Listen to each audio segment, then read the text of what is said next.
Hello students, good afternoon. नमस्कार सभी को। स्वागत है आपका आपके अपने चैनल हिंदी मास्टर पर।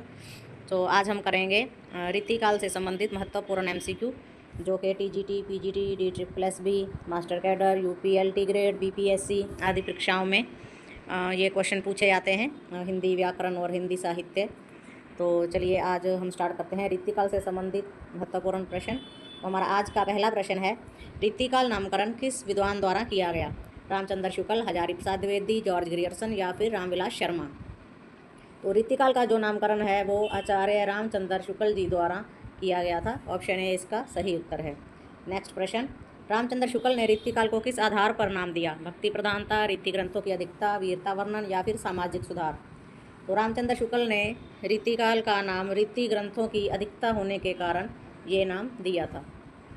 नेक्स्ट प्रश्न, जॉर्ज ग्रियर्सन ने रीतिकाल को किस नाम से संबोधित किया? भक्तिकाल, श्रृंगार काल, अलंकार काल या फिर उत्तर मध्यकाल। तो जॉर्ज ग्रियर्सन ने रीतिकाल का नाम उत्तर मध्यकाल नाम से संबोधित किया है। ऑप्शन डी इसका सही उत्तर हो जाएगा। विश्वनाथ प्रसाद मिश्र ने रीतिकाल को किस नाम से पुकारा?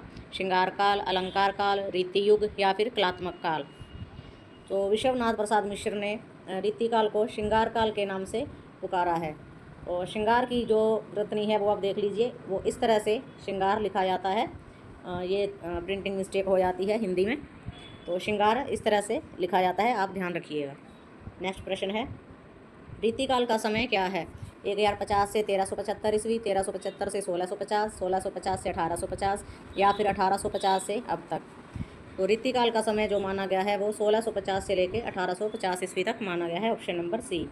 रीतिकाल को अलंकार काल किसने कहा? रामचंद्र शुक्ल, मिश्र बंधु, विश्वनाथ प्रसाद मिश्र या फिर रामविलास शर्मा। तो रीतिकाल को अलंकार काल ऑप्शन बी मिश्र बंधुओं ने कहा है। नेक्स्ट प्रश्न, रीति शब्द का अर्थ क्या है? युद्ध, नियम या पद्धति, भक्ति या फिर ज्ञान। तो रीति शब्द का अर्थ है नियम या पद्धति। ऑप्शन नंबर बी इसका सही उत्तर है। नेक्स्ट प्रश्न, रीतिकाल का नामकरण मुख्यतः किस प्रवृत्ति पर आधारित है? भक्ति, नीति, काव्य शास्त्रीय नियम या फिर समाज सुधार। तो रीतिकाल का ये जो नामकरण है ये काव्य शास्त्रीय नियम पर आधारित है। Option number C. नेक्स्ट प्रश्न, रीतिकाल में प्रमुख रूप से किस रस की प्रधानता रही? वीर रस, करुण रस, श्रृंगार रस या फिर अद्भुत रस। तो रीतिकाल में श्रृंगार रस की प्रधानता रही है और श्रृंगार की वर्तनी कुछ इस तरह से आप ध्यान रखिएगा। नेक्स्ट प्रश्न, रीतिकाल का समय किसके बाद आता है? आदिकाल, भक्तिकाल, आधुनिक काल, छायावाद। तो रीतिकाल का जो समय है वो भक्तिकाल के बाद आता है। सबसे पहले आदिकाल, उसके बाद भक्तिकाल, फिर रीतिकाल और फिर आधुनिक काल। नेक्स्ट प्रश्न, बिहारी का पूरा नाम क्या था? बिहारी लाल चौबे, बिहारी दास मिश्र, बिहारी लाल शर्मा या फिर बिहारी लाल त्रिपाठी। तो बिहारी का पूरा नाम बिहारी लाल चौबे था। ऑप्शन ए इसका सही उत्तर है। नेक्स्ट है, बिहारी की प्रसिद्ध रचना कौन सी है? रसप्रिया, बिहारी सतसई, कविप्रिय या फिर पद्मावत। तो बिहारी की प्रसिद्ध रचना बिहारी सतसई है।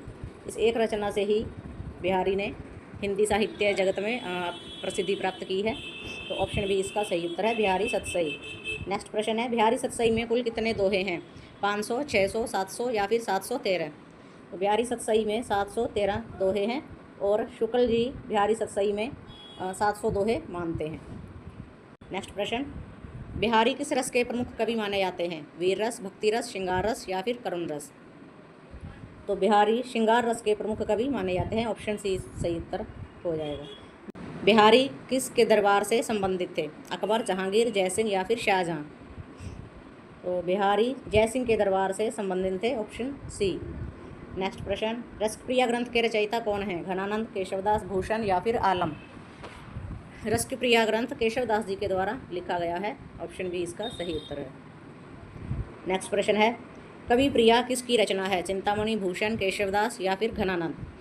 तो कवि प्रिया रचना भी आचार्य केशवदास जी की रचना है। नेक्स्ट प्रश्न है, घनानंद किस भाव के लिए प्रसिद्ध हैं? वीर रस, भक्ति रस, विरह श्रृंगार या फिर हास्य रस। तो घनानंद विरह श्रृंगार के भाव से प्रसिद्ध हैं। Option C.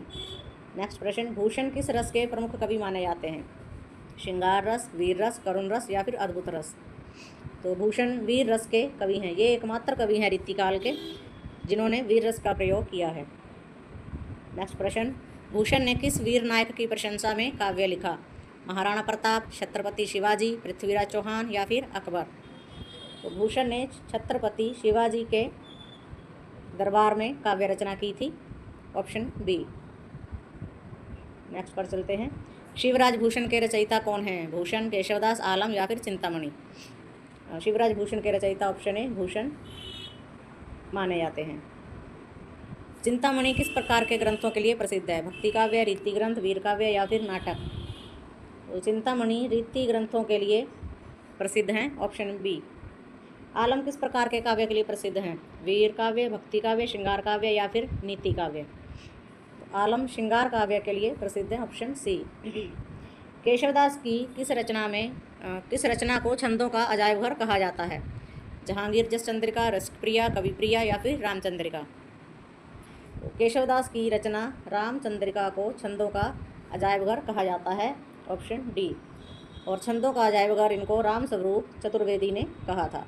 इनकी रचना को रामस्वरूप चतुर्वेदी ने छंदों का अजायब घर कहा था।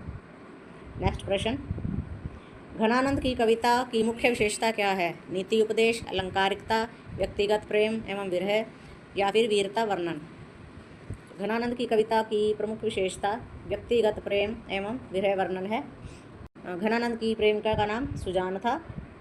सुजान के विरह में ही इन्होंने काव्य रचना की है, इसलिए घनानंद को प्रेम की पीर का कवि भी कहा जाता है।